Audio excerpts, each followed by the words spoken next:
Alguns países, a Inglaterra é um deles, os Estados Unidos é o outro. Eu não sei se em Portugal utilizaram o mesmo modelo do Imperial College London, que decidiu fazer uma espécie de modelo estatístico sobre os possíveis mortos relativamente à pandemia. No Reino Unido disseram que, segundo o modelo, isto foi publicado entre janeiro e fevereiro, o modelo foi utilizado pelos governos e poderiam morrer cerca de 500.000 de pessoas. Nos Estados Unidos as estatísticas andavam à volta dos 2 milhões.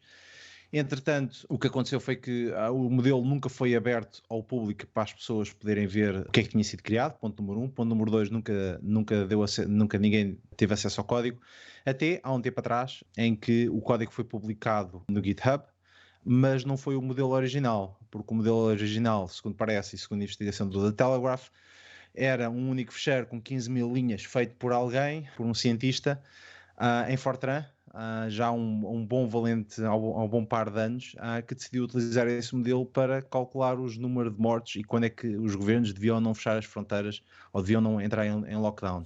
Entretanto, o código foi colocado no GitHub, mas foi convertido para C e, segundo parece, alguns especialistas que andam a analisar o código, o John Carmack, o CTO do Oculus e o criador do motor do Quake, do Engine e de uma série de outras coisas, ajudou a transportar o código de Fortran para C, segundo parece, e de facto existem alguns problemas com o código. O da Telegraph, como eu expliquei, disse que o código, utilizar uma linguagem Fortran nos dias que correm não é propriamente a melhor coisa, por isso é que o código agora que está no GitHub está atualizado e utiliza R e utiliza C, enfim, tecnologias mais modernas, mas ainda existe aquele gap, aquele hiato do momento em que as pessoas começaram a utilizar o código sem as variáveis necessárias, que obrigou os governos a fechar de acordo com o modelo ou pela opinião pública, e esse código não estava aberto. Eu acho que houve aqui uma série de erros todos em conjunto que não veio facilitar a forma como as pessoas aceitaram a evidência da ciência, porque não tinham acesso ao modelo, não tinham acesso a saber como é que as coisas foram criadas e porque não estava em open source. Acham que isso veio prejudicar a forma como nós acreditamos nos factos ou de facto isto não interessa agora e é uma coisa que não vale a pena nem falar no assunto porque já foi passado, já entramos em lockdown, ou acham que temos de revisitar e de facto aprender com os erros? Há aí 20 anos, entre o momento em que foi criado o Fortran pela IBM, 1950, salvo erro, o período em que foi criado o C, salvo erro, 1970. Eu não sei estas datas de cor, mas é por aí. Há para aí 20 anos de diferença. Há limites de Fortran que tornam aquele código especialmente mais complexo de ser escrito. Quanto ao modelo propriamente dito e quanto à polémica, não me choca. Choca-me que os governos tivessem seguido isso como orientação. Há better ways to do it. Portanto, seguramente às mesmas universidades e aos mesmos institutos, etc. As premissas do modelo, não tanto a linguagem em que ele foi implementado, mas as premissas que estão por trás, que eu desconfio que esses resultados não estarão nem perto corretos. Nada disso me choca, acho muita piada ao Carmack, que é um deus, ao John Carmack, de se ter envolvido. Eu cresci a ver o Carmack magia com aquilo que nos ecrãs.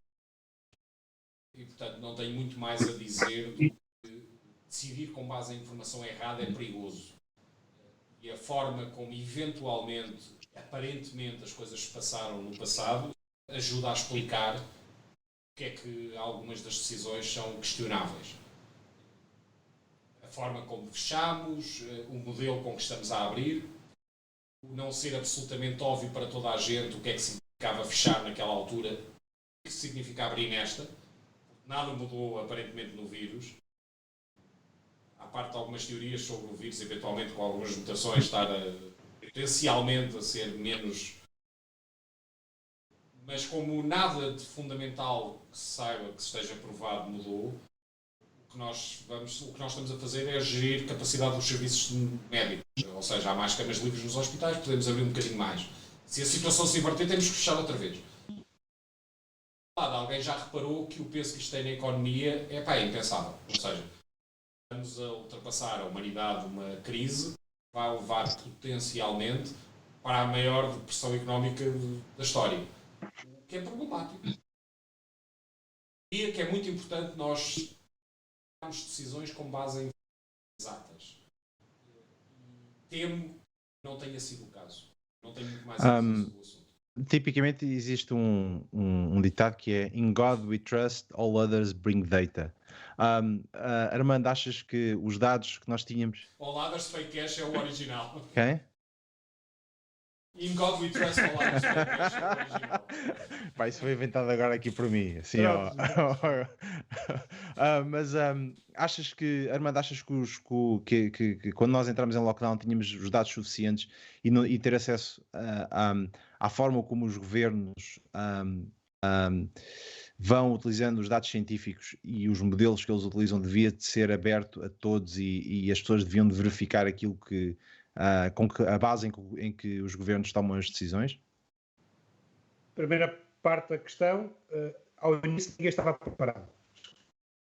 Esquece a ideia de que estávamos preparados, porque ninguém estava preparado, portanto, inventámos enquanto nós portugueses costumamos dizer que reparámos um avião em pleno ar. E foi um pouco isso que se passou, e era muito deficitário ao início, e houve críticas, eu fui um deles, sobretudo a facilidade com que em Portugal a comunidade podia ter acesso a esses dados e poder criar os próprios modelos. Portanto, foi o que foi possível, não foi o ideal, mais informação é a melhor decisão.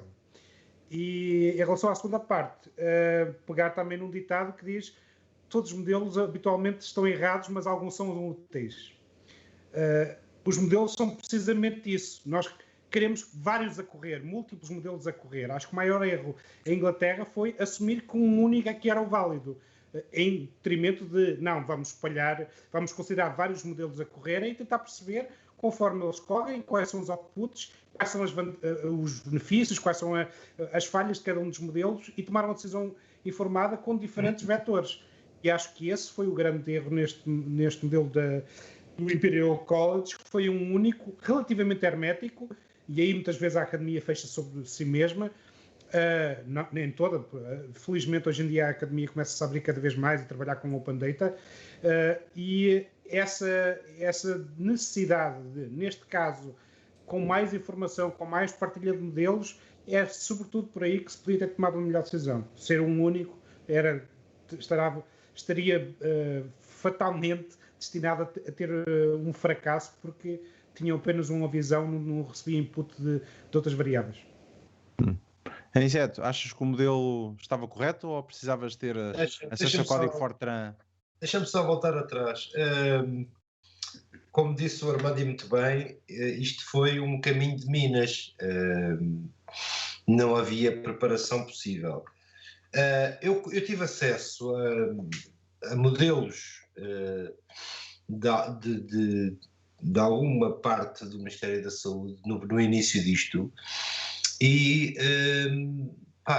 não sendo crente, benzi-me, porque atiravam para números inacreditáveis, para uma escala que Portugal não estaria preparado para conseguir, quer em mortos, quer em população infectada. E fico extremamente feliz, mas mesmo verdadeiramente feliz, que a realidade tenha desmentido esses primeiros modelos. Só que esses modelos são coisas que vão seguir. Vocês lembram-se no início de março do fenómeno Boesco? O fenómeno quê? Boesco. Do painelista que aparecia em tudo quanto era jornal. Vês? Já está no caixote de lixo da história. Lembram-se do Simas? Já está no caixote de lixo da história. Porque eu também. Eu passei parte do dia. Eu passei parte do dia de hoje a zurzir na cabeça de um artista que acha que é tudo mau. Que a comunicação é má, que as medidas são más, que o lockdown foi mal feito, que as escolas isto, que as escolas aquilo, que os aviões isto, que os aviões aquilo. Eu recordo que de um dia para o outro, nos últimos 2 meses, se corrigiram tiros, se fizeram... Não andámos propriamente a apalpar. Como sabem, trabalhei numa multinacional, mantenho contactos estreitos com muita gente de outras realidades nomeadamente Irlanda, Grã-Bretanha e Estados Unidos, e fiquei muito contente, e foram inúmeras as vezes que eu recebi durante estes 2 meses elogios àquilo que se fazia em Portugal, e que nós passámos, nós e o país real, passou muito tempo a moer. Eu acho que se há pessoas que merecem o crédito da nação daqui por se houver 10 de junho, não é? São algumas das pessoas que estiveram à frente da gestão deste problema. Portanto, o modelo, se estava certo ou se estava errado, atirou os ingleses para uma tragédia, porque aquela ideia de que não, vamos deixar andar, que isto depois da gente estar todos imunes, vamos nos rir. Eu tenho amigos da Irlanda que celebraram o lockdown com pubs cheios, com música ao vivo, tudo ao monte e fé em Deus, porque durante 2 meses não iam poder beber cerveja. Portanto, isto era um Estado, e eram pessoas que me diziam, mas esse site da DGS, a gente trocava números, não é? Os números deles eram em base em jornais, porque não havia informação centralizada. Só passou a haver briefings e informação centralizada quase 1 mês e meio depois disto ter começado. Portanto, não... Agora, parte de aquilo que me mostra como, de facto, a situação aqui foi mais ou menos bem gerida. Também houve e há e haverá erros de uma situação dessas. É famílias inteiras de estrangeiros a dizer, nós vamos para Portugal. Alugamos uma casa porque sentimos-nos mais protegidos em Portugal do que no país, nos países de origem. Claro que um dos membros da família já trabalhava na Europa, ou já para eles era fácil, conheciam a realidade portuguesa. A maior parte deles estão em montes alentejanos que alugaram 2, 3 meses, e dizem, não, perfeito, e sempre que precisámos aqui do Serviço Nacional de Saúde, fomos magnificamente atendidos. Portanto, que me mostra que estamos longe dessa problema. Agora, o modelo só serve para dar esperança. Porque... Teres acesso aos dados não te importa. Importa é o resultado final. Na verdade, só te dá esperança. Eu digo-te uma coisa, durante esta pandemia tive que visitar um hospital, o serviço de urgência do hospital, por 2 vezes, com um familiar meu. Eu nunca me senti minimamente em risco do ponto de vista de segurança sanitária. Não senti. Sente-se o medo, sente-se o respeito, sente-se as perguntas que me fazem. Eu todos os dias, por razões profissionais, tenho que olhar para o boletim da DGS, e disse mais 15 pessoas, mais 16, mas depois à tarde veio os números de Itália, de Espanha e de França, e eu disse, 15, que já são uma tragédia para quem perdeu pessoas, 15 é uma bênção. 15 é uma gota no oceano de gente.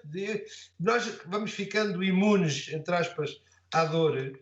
E quando olhas para o número de mortes a nível mundial e vês aquelas anormalidades, vês aqueles números anormais, quando vês líderes mundiais, também não lhes devoto nenhum fervor especial, a fazer as figuras que andam a fazer, tu perguntas quem é que tem razão, que tipo de gestão, que tipo de base é que tivemos a mesma que os outros. É um processo que vais aprendendo à medida que vais andando.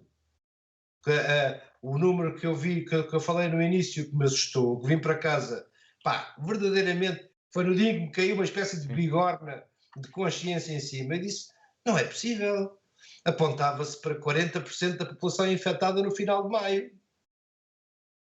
Era um modelo credível.